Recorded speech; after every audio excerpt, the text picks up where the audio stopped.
আমি নৱপ্ৰজন্মই আধুনিক বাহ্যিকতাৰ ঢৌত উঠি গৈ কোনোবাখিনিত যেন আমাৰ আধ্যাত্মিক পৰম্পৰাসমূহ হেৰুৱাই পেলাইছোঁ।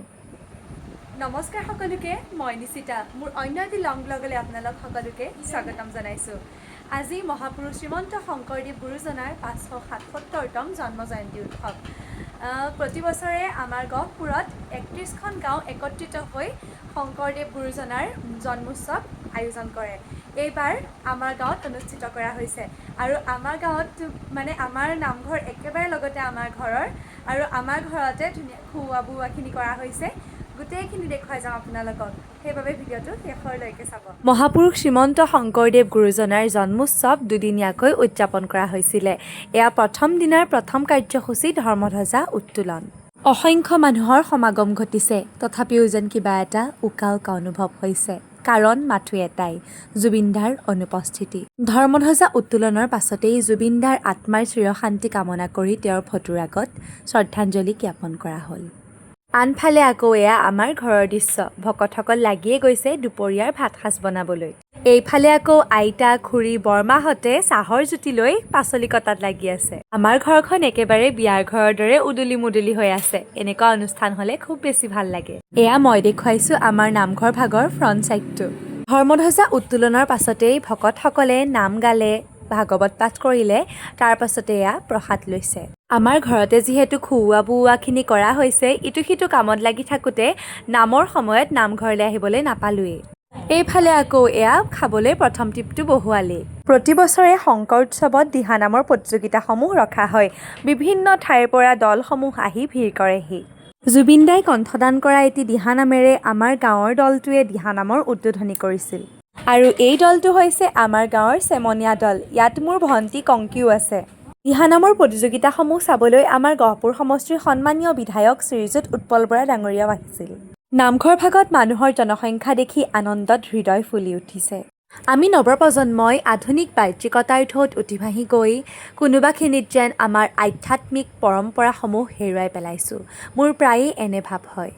আনৰ কথা নাজানো, মই কিন্তু ধৰ্মীয় অনুষ্ঠানসমূহত সক্ৰিয়ভাৱে থাকি বৰ আনন্দ অনুভৱ কৰোঁ। নামঘৰত যে এই ককা আইতাহঁতক লগ পাওঁ, তেওঁলোকৰ মৰমবোৰ সঁচাই বৰ নিস্বাৰ্থ। দিহানাম চাই থাকোঁতেই পেহী আৰু মই মন কৰিলোঁ যে বিচাৰকসকলক বহু সময় ধৰি চাহ একাপো দিয়া হোৱা নাই। ইয়াত যিহেতু গাখীৰ চাহৰ ব্যৱস্থা কৰা হোৱা নাই, সেইবাবে মই ঘৰতে গাখীৰ চাহ বনাই লাডু আৰু পিঠাৰ সৈতে বিচাৰকসকলক চাহ দিলোঁ। এটা দৃশ্য সন্ধিয়াৰ। নামঘৰত এতিয়া আছে কৃষ্টি প্ৰতিযোগিতা।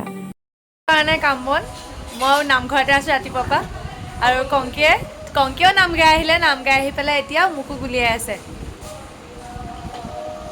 প্ৰথমে এয়া আৰম্ভ হ'ল বৰগীত প্ৰতিযোগিতাৰ। এয়া হৈছে সুজু, তাই বৰগীত প্ৰতিযোগিতাত দ্বিতীয় স্থান পাবলৈ সক্ষম হৈছিল। তাৰ পাছতে এয়া আৰম্ভ হ'ল সত্ৰীয়া নৃত্য প্ৰতিযোগিতা। এয়া আমাৰ মুকু, তাইও সত্ৰীয়া নৃত্য প্ৰতিযোগিতাত অংশগ্ৰহণ কৰিছিল। ভালদৰে নাচিব নাজানে যদিও আগ্ৰহ কৰাৰ বাবেই ষ্টেজত উঠিবলৈ দিছোঁ। আৰু এয়া হৈছে দ্বিতীয় দিনৰ ৰাতিপুৱাৰ ভাগৱত ভ্ৰমণৰ দৃশ্য।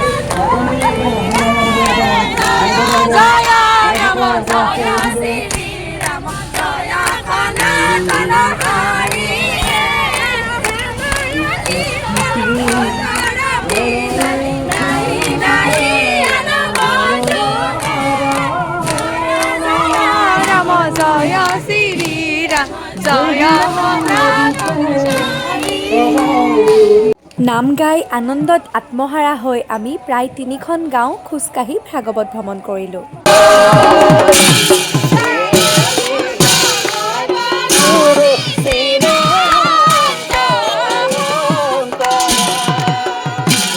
ভোকতে খিচিৰিকণ খাই অমৃত খোৱা যেন পালোঁ। এনেও লগে ভাগে সকলোৱে মিলি খোৱা খাদ্যৰ সোৱাদেই বেলেগ, নহয় জানো? তাৰপিছতেই নামঘৰত ধৰ্মালোচনী সভাৰ লগতে বঁটা বিতৰণী সভাও অনুষ্ঠিত হ'ল। কিন্তু সেই সময়ত মই নামঘৰলৈ যোৱা নহ'ল, কাৰণ যিহেতু মোৰ কেকৰ অৰ্ডাৰ আছিলে। আৰু এতিয়া এয়া হৈছে ৰাতিৰ দৃশ্য। অসমৰ বিভিন্ন প্ৰান্তৰ বাচক বনীয়া শিল্পীসকলৰ দ্বাৰা অনুষ্ঠিত কৰা হৈছিল এখনি ভাওনা, ৰাম পৰাজয় সীতাৰ পাতাল গমন। ভাওনাৰ কিছু দৃশ্য আপোনালোকলৈ আগবঢ়ালোঁ। ভিডিঅ'টো চাই যদি ভাল পালে লাইক, কমেণ্ট আৰু শ্বেয়াৰ কৰি দিব। আপোনালোকে যদি ভিডিঅ'টো ফেচবুকত চাই আছে, তেনেহ'লে এনেধৰণৰ ভিডিঅ'সমূহ পাই থাকিবলৈ পেজটো ফ'ল' কৰি দিব। আৰু যদি ইউটিউবত চাই আছে, তেনেহ'লে চেনেলটো ছাবস্ক্ৰাইব কৰি দিব।